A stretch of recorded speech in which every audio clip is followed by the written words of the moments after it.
ಬೆಂಗಳೂರಿನಲ್ಲಿ ನಮ್ಮ ಮೆಟ್ರೋಯಿಂದಾಗಿ ಹೌದು ಪ್ರಯಾಣಿಕರಿಗೆ ಬಹಳ ಅನುಕೂಲ ಆಗ್ತಾ ಇದೆ. ಆದ್ರೆ ಮೆಟ್ರೋ ಕಾಮಗಾರಿ ಸಂದರ್ಭದಲ್ಲಿ ಬಹಳ ಡಿಲೇ ಆಗ್ತಾ ಇರುವಂತದ್ದು ಜನ ಹೈರಾಣಾಗುವಂತ ರೀತಿಯಾಗಿ ಮಾಡ್ತಾ ಇದೆ. ಅದರಲ್ಲೂ ಈ ಬ್ಯಾಟರಾಯನಪುರ ಕ್ಷೇತ್ರದ ವ್ಯಾಪ್ತಿಯಲ್ಲಂತೂ ಇದರ ಸಮಸ್ಯೆ ಅಲ್ಲಿನ ಸಾರ್ವಜನಿಕರಿಗೆ ಬಹಳ ತಡ್ತಾ ಇದೆ.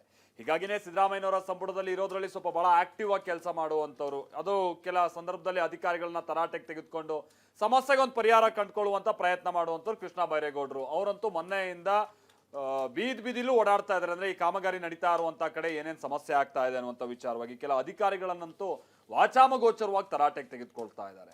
ಬನ್ನಿ ಹಾಗಾದ್ರೆ ಆ ಭಾಗದಲ್ಲಿ ಮೆಟ್ರೋ ಕಾಮಗಾರಿಯಿಂದಾಗಿ ಏನೇನ್ ಸಮಸ್ಯೆ ಆಗ್ತಾ ಇದೆ, ಒಂದು ಪಿಲ್ಲರ್ ಕಟ್ಟೋಕ್ ಕೂಡ 2 ವರ್ಷ ತೆಗೆದುಕೊಳ್ತಾ ಇದಾರ ಇವರು, ಏನ್ ಕತೆ ಈ ರಿಪೋರ್ಟ್ ಅಲ್ಲಿ ನೋಡ್ಕೊಂಬ.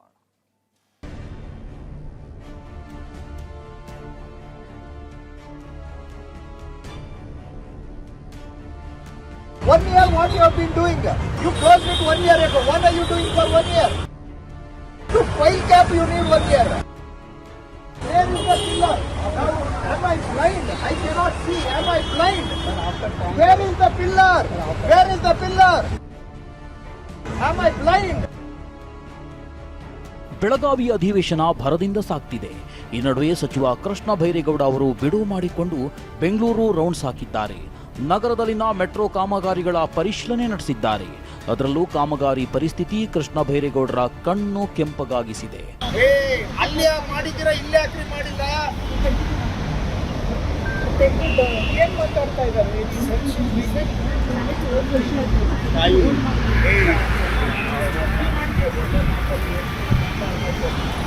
ಇಲ್ಲಿವರೆಗೂ ಮಾಡಿದ್ದೀರಾ, ಇಲ್ಲಿ ಯಾಕೆ ಮಾಡಲಿಲ್ಲ? 5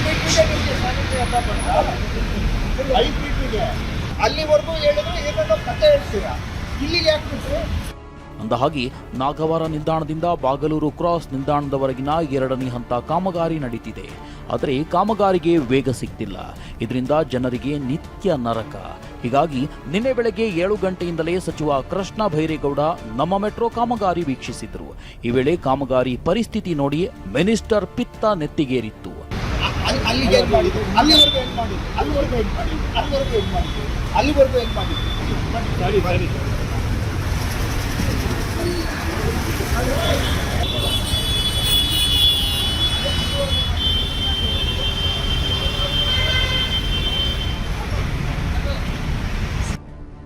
ಇದೇ ಮೊದಲೇನಲ್ಲ. ಕಳೆದ 2 ವಾರದ ಹಿಂದಷ್ಟೇ ಕೃಷ್ಣ ಬೈರೇಗೌಡರು ನೀಲಿ ಮಾರ್ಗದ ಮೆಟ್ರೋ ಕಾಮಗಾರಿ ಪರಿಶೀಲಿಸಿದ್ರು. ಸದ್ಯ ಸಚಿವರ ಕಾರ್ಯವೈಖರಿಗೆ ಜನ ಕೂಡ ಇಂಪ್ರೆಸ್ ಆಗಿದ್ದಾರೆ. ಕೃಷ್ಣ ಬೈರೇಗೌಡ ಮತ್ತೊಂದೆರಡು ಸಾರಿ ಹೀಗೆ ಬಂದೋದ್ರೆ ಮೆಟ್ರೋ ಕಾಮಗಾರಿಗೆ ವೇಗ ಸಿಗೋದಂತೂ ಗ್ಯಾರಂಟಿ. ಈರಣ್ಣ ಬಸವ, TV9 ಬೆಂಗಳೂರು.